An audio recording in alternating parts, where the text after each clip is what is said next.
Y sí, porque el ser humano nace con esa necesidad natural y tú una necesidad no puedes negar.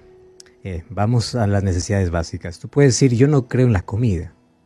Yo no quiero comer, yo no creo en la comida no existe. Hasta que te da hambre. Una vez que tienes hambre, vas a creer en la comida y vas a buscar comida. La necesidad humana innata que el pecado no consiguió arrancar de nuestra naturaleza aún pecaminosa es la necesidad de Dios. Entonces, por más que tú niegues y digas, Dios no existe, yo no quiero ser nada de Dios, en algún momento de tu vida, tu propia vida, cuando hablamos de corazón, es tu mente, una necesidad interna es creada. Y esa necesidad es, necesito de algo. Y ese algo, los seres humanos infelizmente intentan de llenar con cosas, con situaciones, con experiencias, con personas, pero no se llena. Y siguen en la búsqueda, necesito de algo, necesito de algo. Bueno, esa necesidad que está dentro, profundamente en nuestro corazón, es la necesidad de Dios. Ahora, si es algo que no se puede negar, ¿por qué muchas personas entonces intentan negar esa necesidad? Intentan decir inclusive, Dios no existe. Bueno, según esta investigación, por lo menos hay 3 factores que pueden influenciar para que una persona pueda decir, yo dejo de creer en Dios y me transformo o me hago una persona atea. Y las 3 cosas tienen que ver con algo que a todos nosotros nos puede suceder. Así que el camino del ateísmo no es un camino cerrado, es un camino abierto. Cualquier persona en algún momento puede intentar transitar porque la puerta está muy abierta. Y te voy a decir por qué está abierta.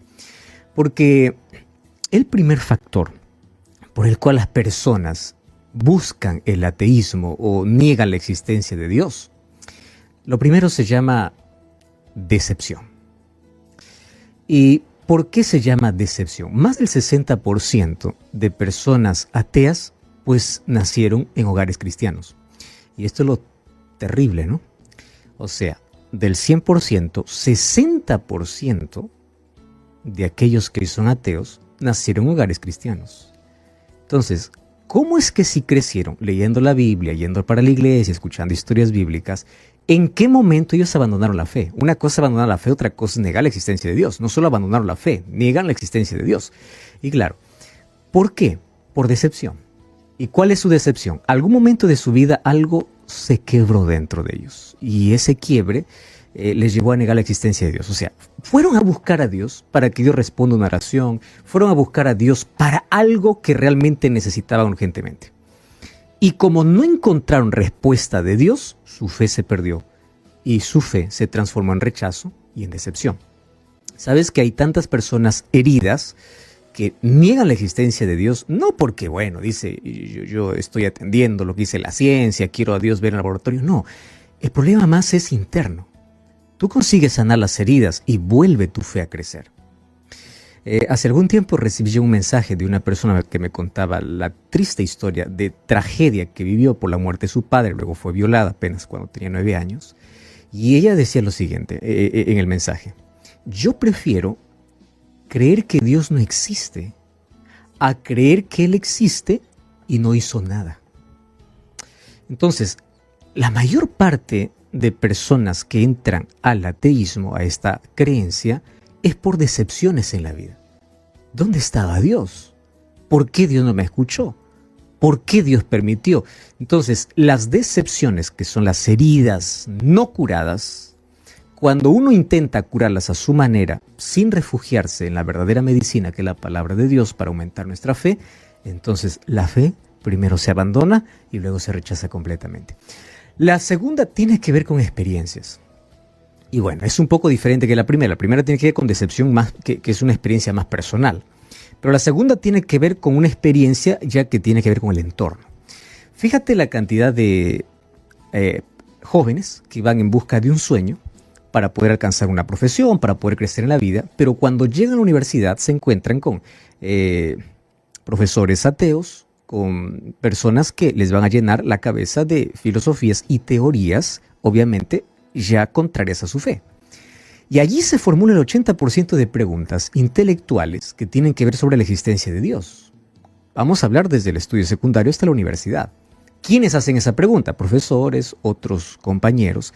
Entonces, a aquel joven que todavía no entiende completamente, y más cuando dice, mira, según la filosofía, según la ciencia, según esto, y allí te colocan grandes personajes y grandes nombres y tú no sabes qué responder, comienza a que tu fe, o en tu fe tú comiences a dudar.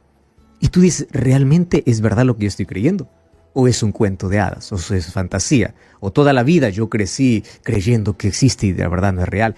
Entonces, como allí te presentan experimentos, pruebas científicas, digamos científicas entre comillas, porque ya vemos que no hay una prueba científica que determine la no existencia de Dios.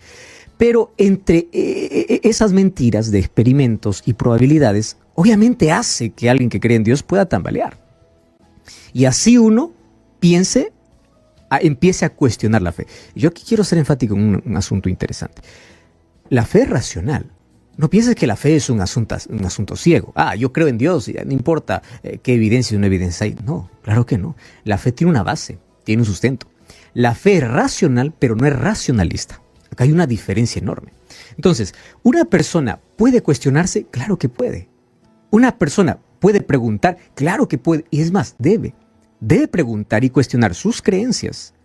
Debe cuestionarse. El asunto es ¿a dónde vas para responder tus preguntas? Las fuentes que tú buscas. Allí marca la diferencia. Porque alguien dice, no, entonces yo no cuestiono nada, no pregunto nada. No, tienes que cuestionarte.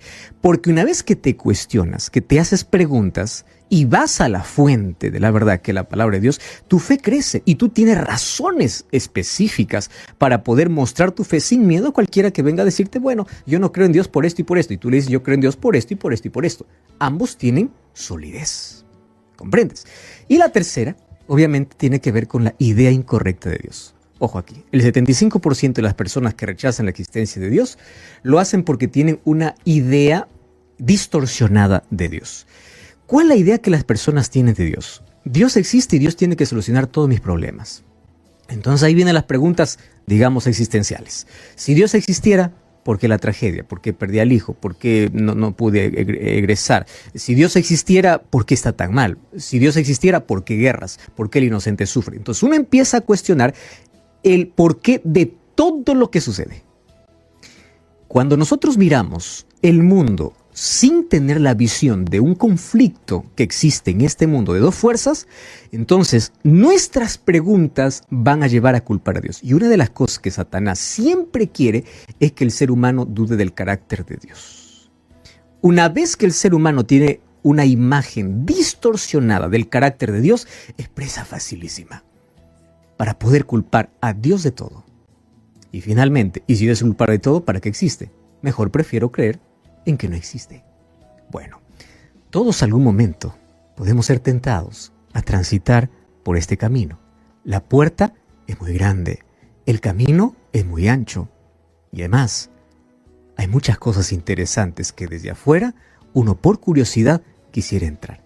La pregunta es ¿cómo yo puedo afirmar mi fe? Y si hay alguien que está dentro de estas 3 razones por las cuales se volvió ateo, este mensaje es para ti. Porque hoy queremos ir a la fuente para poder encontrar por qué nosotros debemos creer en un Dios. Pero no solamente creer, vivir con Él. De eso hablaremos hoy aquí en nuestro programa. El libro de Salmos capítulo 14, versículo 1 y versículo 2 dice así. Dice el necio en su corazón, no hay Dios. Se ha corrompido, hacen obras abominables, y no hay quien haga el bien. Jehová miró desde los cielos sobre los hijos de los hombres para ver si había algún entendido que buscara a Dios. En estos 2 versículos yo encuentro que negar la existencia de Dios tiene que ver con una palabra, y la palabra necedad. Y la palabra necedad en toda la Biblia está mencionada en 2 contextos. O sea, hay 2 tipos de necios. Necio es aquel que ve y aún viendo no quiere creer. Pero también necio es aquel que ve, es aquel que cree, pero no acepta, no entiende. Ahora, qué interesante por la manera como aquí David ilustra hasta dónde el ser humano puede irse en contra de su propio creador, y la necedad es la que le lleva a decir no hay Dios. Dice el necio en su corazón, no hay Dios. Vamos definiendo entonces hoy por qué hay personas que en su necedad niegan a Dios. Más antes yo quiero decirte, acerca de la existencia de Dios, ya hemos hablado aquí en este programa sobre las evidencias de la existencia de Dios. Hoy no voy a hablar sobre las evidencias de la existencia de Dios. Hoy voy a hablar directamente sobre el ateísmo. ¿Por qué las personas rechazan viendo tanta evidencia? ¿Correcto? Bueno, vamos definiendo la palabra ateísmo. ¿Sabes que las palabras que comienzan con A significa sin? Por ejemplo, ateo significa sin Dios. No simplemente aquel que no cree en Dios, sino que hay aquel que aún creyendo vive sin Dios. O sea, el ateísmo no solamente es para aquel que dice, yo no creo que Dios existe. Ateo también es aquel que dice, creo que existe, pero no tiene una relación con él. Porque ateísmo es sin Dios. Número 2. De ahí viene la palabra, por ejemplo, afonía. ¿Qué cosa afonía? A, sin. Fono, fonía, voz.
O sea, sin voz. Estoy afónico, estoy sin voz.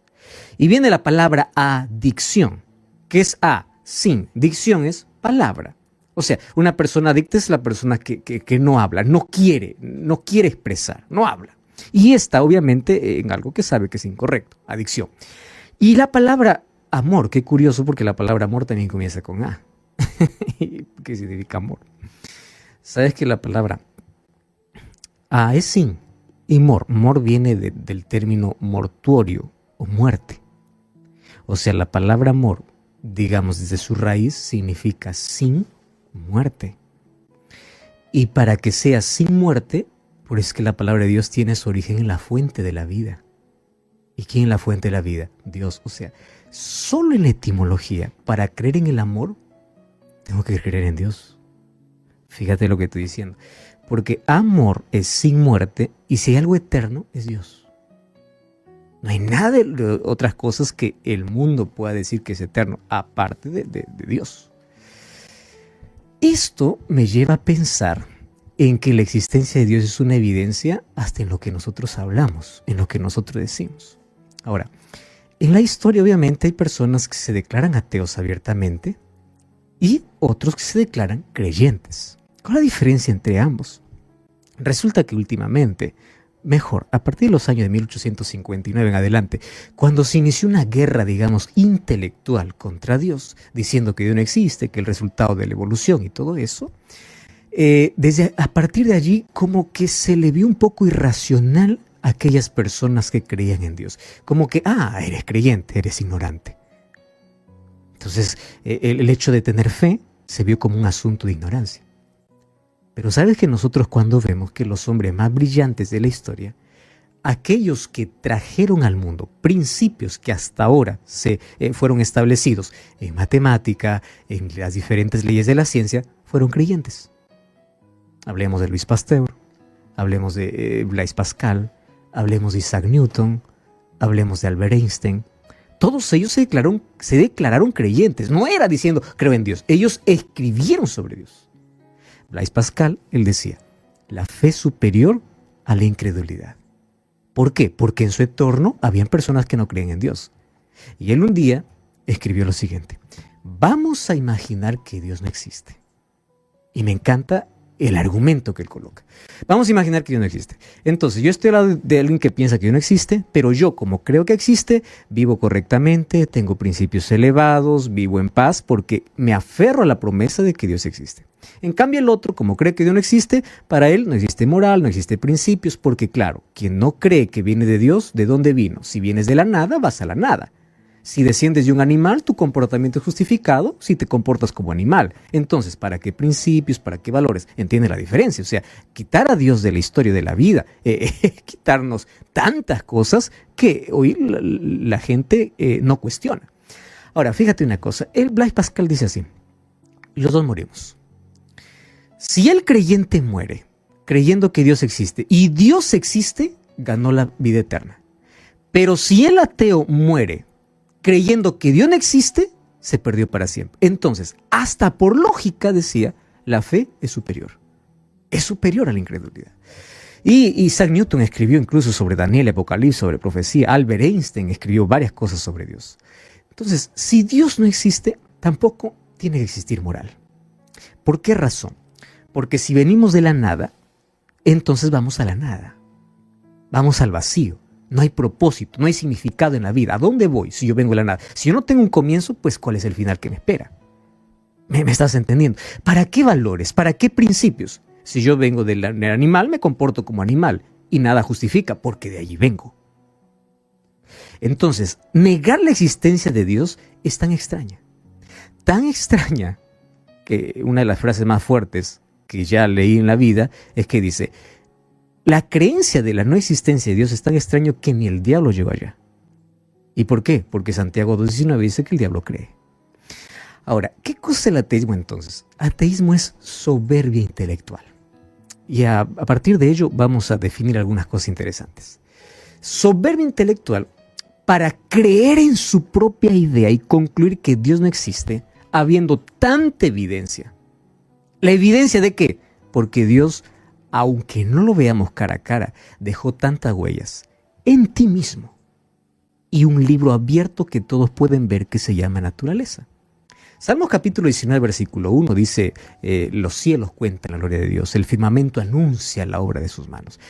Mira tus manos, mira cómo funciona tu cuerpo, mira tu organismo, mira el sistema. Ningún ser humano.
Con tanta tecnología puede crear una maquinaria que haga exactamente lo que el ser humano hace. Existen los robots que hacen cosas indicadas, programadas, pero no tienen libertad, no tienen conciencia. Nada puede crear algo como Dios ha creado. Mira la perfección de cómo funciona el cerebro, mira la perfección de cada órgano, las células que existen. Ahora, no me digas que todo esto vino de una explosión. Si un reloj necesita de un relojero para colocar el minutero, el segundero y la hora. Un reloj necesita de alguien que lo diseñe. Imagínate el mundo, que es complejo. Imagínate el ser humano, o sea, que venga de la nada. Eso es ilógico. Una vez escuché la historia de un rabino que estaba discutiendo con el emperador. El emperador le dijo, mira, si es que tú me muestras a Dios cara a cara, yo creo en él. El rabino le dice, sí, señor, yo tengo para mostrarle, vamos a su jardín. El otro quedó asustado, dijo, bueno, vamos, yo quiero verlo, yo quiero creer en ese Dios. Muy bien, le dice cuando está en el jardín, mira hacia el cielo. Y en el cielo era el mediodía, estaba en todo su esplendor el sol. Le dice, no veo nada. No, mira el sol, le dice. Y dice, no, tú estás loco, ¿cómo va a mirar el sol? Yo me voy a quedar ciego. Y el rabino le dice, si usted no puede mirar una cosa creada, ¿cómo pretende ver al creador? Si lo creado no puede ver, ¿cómo quieres ver al creador? Cara a cara, ¿entiendes? Ahora, Albert Einstein decía así, el hombre, detrás de cada puerta que la ciencia logra abrir, va a encontrar a Dios. Y aquel que dice que no encuentra a Dios detrás de cada puerta que la ciencia abre, es porque no quiere verlo. Porque sus huellas están en todo lado, están en la conciencia. Las huellas de Dios están en la naturaleza, está en el mismo ser humano. El corazón grita, necesito de Dios. Tú no puedes negar una necesidad. Necesito de paz, necesito de esperanza. Eso es necesito de Dios. La Biblia, si tú crees, la Biblia es otra revelación divina para poder decirnos que hay un Dios que existe. Pero otro argumento irrefutable es las vidas transformadas. ¿Cómo explicas el cambio de comportamiento de un drogadicto, de un asesino, de una persona que cayó en lo profundo del pecado, que por el hecho de tener fe en Dios cambia, si las personas, por más que hagan promesas, no pueden cambiar? ¿Cómo explica la transformación si Dios no existe? Y esto es algo que nadie puede negar. Ahora, Jesús es la máxima revelación de Dios. Y Él vino a mostrar quién es Dios. Entonces, yo concluí en lo siguiente. Los milagros no sirven para aquel que no quiere ver. Tú puedes ver tantas cosas delante de ti, pero cuando decides no creer, simplemente no crees. Y en la Biblia yo encuentro un asunto realmente triste. 2 ciegos reconocieron a Jesús como el Mesías y la gente que veía no lo reconocía como el Mesías. O sea, no necesitas ni siquiera ojos para ver, necesitas fe para poder creer. Romanos capítulo 1, versículo 19 al 21, habla de que las personas disque sabias se volvieron fatuas o necias después de ver tanta evidencia y seguir en su argumento de que Dios no existe. Y hoy ya hablamos aquí de que hay un 60% de personas que a la verdad niegan la existencia de Dios, no porque van a la ciencia, sino por las experiencias que han tenido. Bueno, ese es otro asunto. Heridas abiertas, oraciones no respondidas. ¿Dónde está Dios por la tragedia? ¿Dónde está Dios por esto? ¿Por qué Dios permitió? ¿Por qué no? Entonces una persona dice, no, yo no creo que Dios existe. No respondió mi oración. Veo tanta guerra, tanto dolor, veo tanta maldad, veo tantas cosas. ¿Dónde está Dios? El problema es que el ser humano quiere responder sus preguntas basado en filosofía, basado en argumentos, basado en la ciencia. Cuando nosotros intentamos responder el dolor desde el punto de vista humano, nos trae más dolor. Pero si nosotros vamos a buscar respuestas al dolor, en la Biblia vamos a encontrar que todo esto es resultado de un conflicto. Y yo quiero que entiendas esto, porque de esto podemos hablar en otro momento sobre el sufrimiento, pero déjame hablarte sobre por qué a veces hay cosas que no entendemos. Te voy a hacer una pregunta. Si tú eres papá o mamá, vas a entender mucho mejor. Cuando una mamá castiga a su hijo o a su hija de 3 años de edad, ¿qué cosa es lo que decimos todos los niños? Tú eres mala, tú eres malo. ¿Y por qué lo dice el niño así? Porque él no entiende. ¿Me entiendes? No entiende. Y el niño asocia el castigo con el odio. Así, tú eres mala. ¿Cuántas veces no has escuchado eso? Inclusive, lo hemos dicho, tú eres mala. Nuestra mente ante los misterios de Dios es como de un niño de 3 años. Es como de un niño de 4 años que quiere denunciar a su padre o a su madre por algo que lo corrigió para su bien, pero él va porque no comprende. Entonces, piensa conmigo en lo siguiente. Nuestra mente finita quiere entender un Dios infinito. Es más, ni siquiera podemos entender la magnitud del gran conflicto en el cual vivimos. Lo que tenemos que creer es que hay tanta evidencia para creer en Dios. Y el mal existe porque Dios hizo un universo 100% bueno, un mundo 100% bueno, pero un ser humano 100% libre. Y es por eso que el mal existe. Por la libertad que el ser humano un día desobedeció a Dios y trajo toda esta desgracia y sufrimiento. Mas la promesa de Dios está que Él vendrá para poner punto final a esta historia. Job sufrió, y aunque no entendía, él en lugar de negar la existencia de Dios, él se aferró a Dios.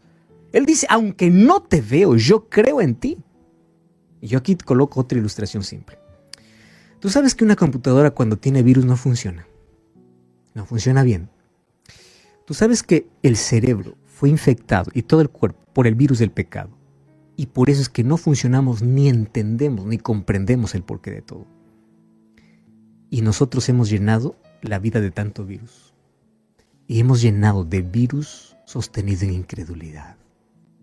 Y ahora déjame explicarte de manera brevísima que hay dos tipos de ateos.